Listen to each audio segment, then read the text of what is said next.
Hey, Shalom. This is Brother Shalomah from the Great Millstone Atlanta Church.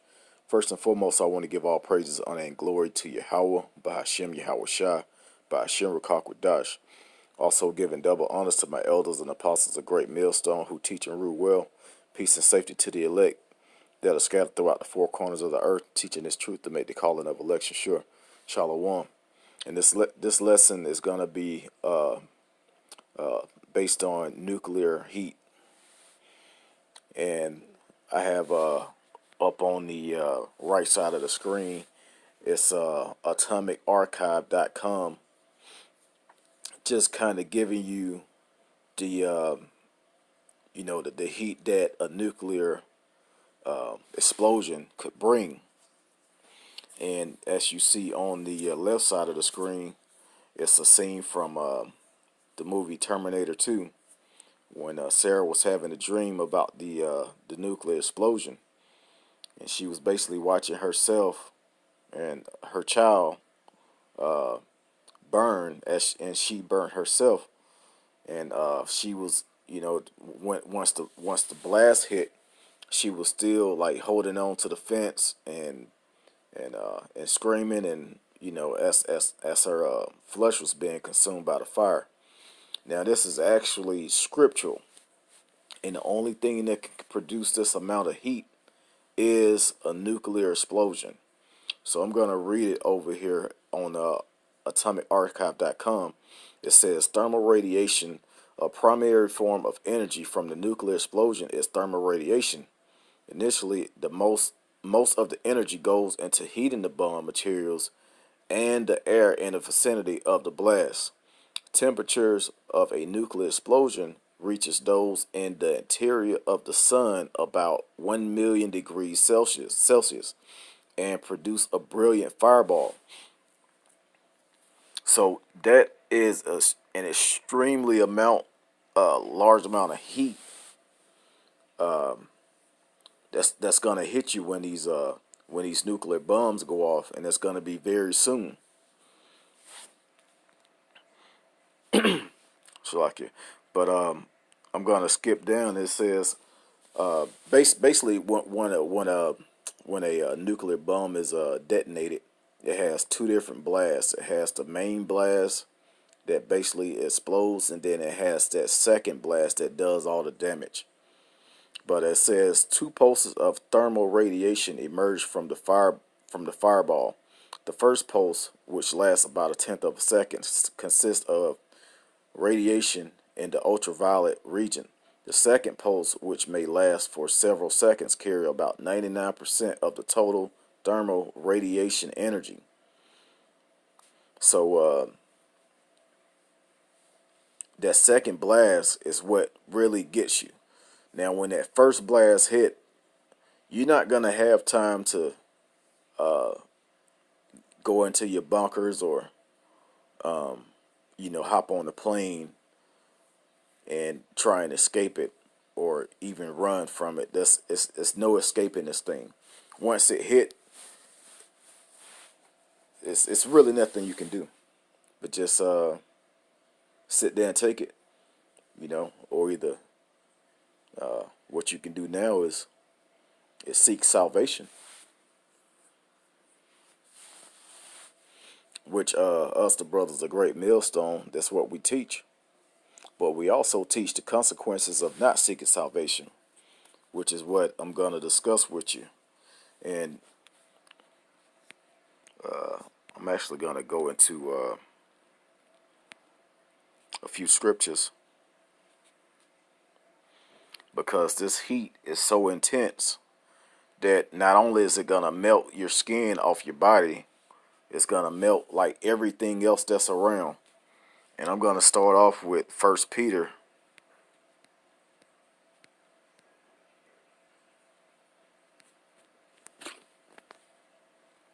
I'm sorry, Shalaki. Actually, it's 2 Peter, chapter 3, verse 10. And it says, but the day of the Lord Yahweh by Shem Yahweh Shai will come as a thief in the night, in the which the heavens shall pass away with a great noise, and the elements shall melt with fervent heat. The earth also and the works that are therein shall be burnt up. So, and it's not going to be one nuclear bomb. It's going to be millions of these things. You're going to have different missiles. You're going to have bombs. You're going to have nukes. You're going to have everything basically being set off to melt this place down. But the main thing that's going to do it are these nuclear missiles.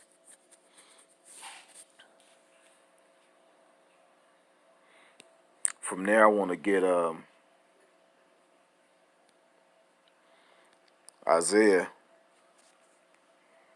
chapter 13, and I'm going to start at 7. It says, "Therefore shall all hands be faint, and every man's heart shall melt, and they shall be afraid. Pangs and sorrows shall take hold of them. They shall be in pain as a woman that travaileth. They shall be amazed one at another with their faces shall be as flames." And you see that she's actually on the left side of the screen. She's actually watching herself, seeing her face up in flames, or basically her whole body up in flames. Now, another thing I want to touch on is you're gonna if you make it to the end to see the nuclear destruction and you're caught up in it, you're not part of the chosen and the elect, and you actually witness this. This is what you're gonna feel.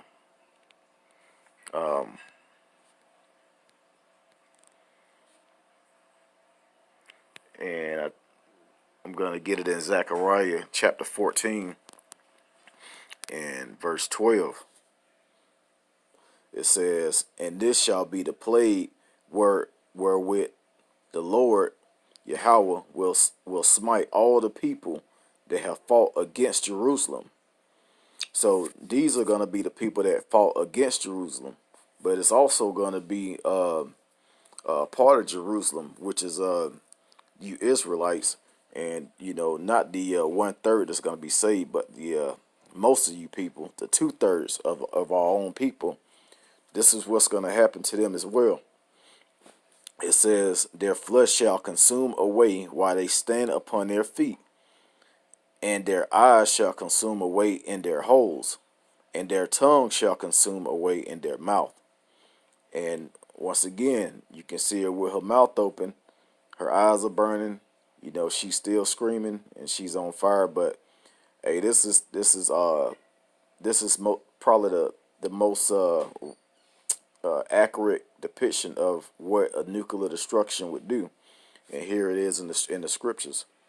You're gonna actually be still alive while your flesh is burning away, and your eyes and your tongue consuming away. But I'm gonna also let me go to Ezekiel.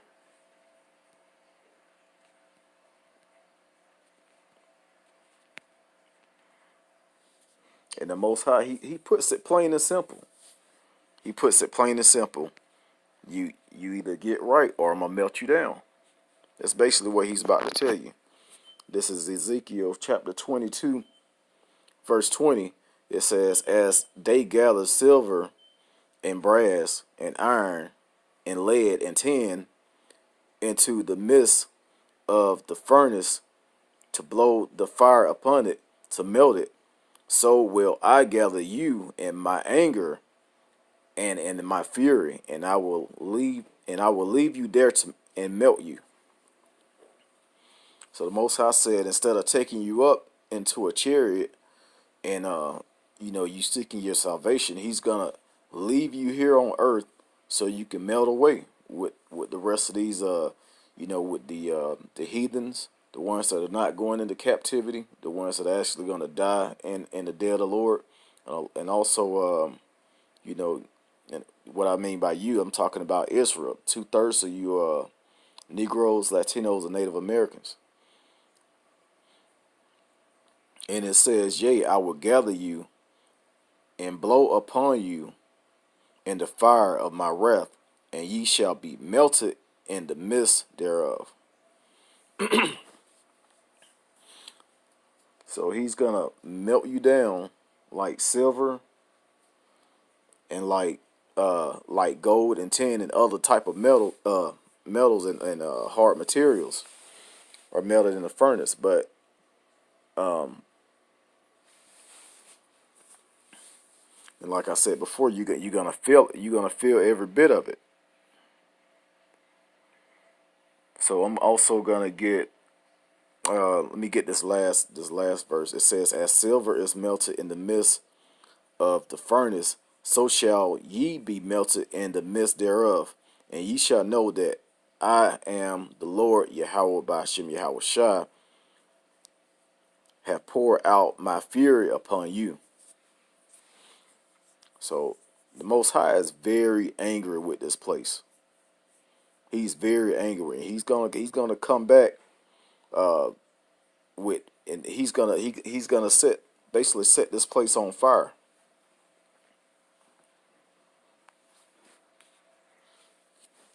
But what he did, he put the spirit on Esau to create these nuclear weapons to bring their own destruction. And I know that Esau was probably thinking that, this is good for protecting our land and, you know, protecting all people. But no, these same nuclear bombs that you created, he's gonna use them for you to destroy yourselves. But let me get that in.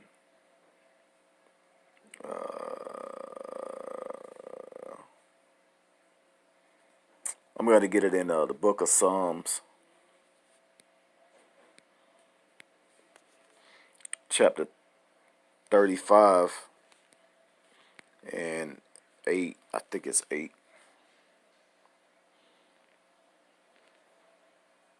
Okay, yeah, it says, let destruction come upon him at unawareness, and let his net that he had hid catch himself, and to that very destruction let him fall. So that net that Esau was setting to catch people, or basically take people down, murder or conquer or whatever, give itself power. That same net, that trap that he set, he's gonna fall into it. And it says, and my soul shall be joyful in the Lord, it shall rejoice in his salvation.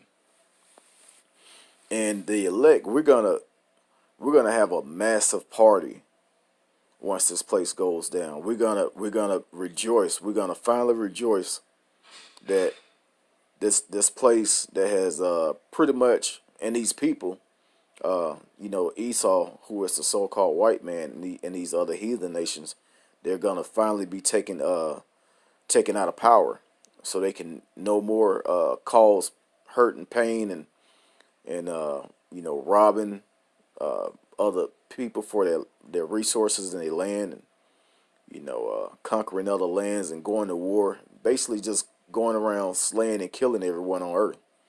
That's all that Esau has done since he's been in power. So the Most High is gonna come down and just wipe him out, take his power away, and then he's gonna set up the righteous to rule the earth. But I'm also gonna get one more scripture because he put the spirit on Esau to basically make these weapons to destroy itself. And I'm gonna get that in Isaiah chapter 54 and verse 16. It says, behold, I have created the smith that bloweth the coals in the fire, and that bringeth forth an instrument for his work, and I have created the waster to destroy. And then it says, no weapon that is formed against thee shall prosper. Every tongue that shall rise against thee in judgment thou shalt condemn. This is the heritage of the servants of the Lord Yahweh by Shem Yahweh Shai, and their righteousness is of me, said the Lord. So the Most High created or put the spirit on Esau, created Esau and put the spirit on him to create the waster, to destroy. But those weapons that was formed, for us, it's gonna actually fall upon him. It's not gonna work. And the righteous is gonna be put back into power once this is all over with. But I think that's pretty much it. I think I pretty much touched on how this nuclear destruction is gonna come. It's gonna melt you people down. When I say you people, I mean 2/3 are our own people, and these heathen nations, and the ones that make it through. The righteous is gonna be put in rulership, and the wicked is gonna be put into slavery. So I hope this lesson was edifying. Once again, giving our praises, honor, and glory to the Most High, Yahweh, by Hashem Yahweh Shai, by Hashem Rakakwadash. Also, again, giving double honors to my elders and apostles, a great millstone. And peace and safety to the elect. Lord's willing, to next time, Shalom.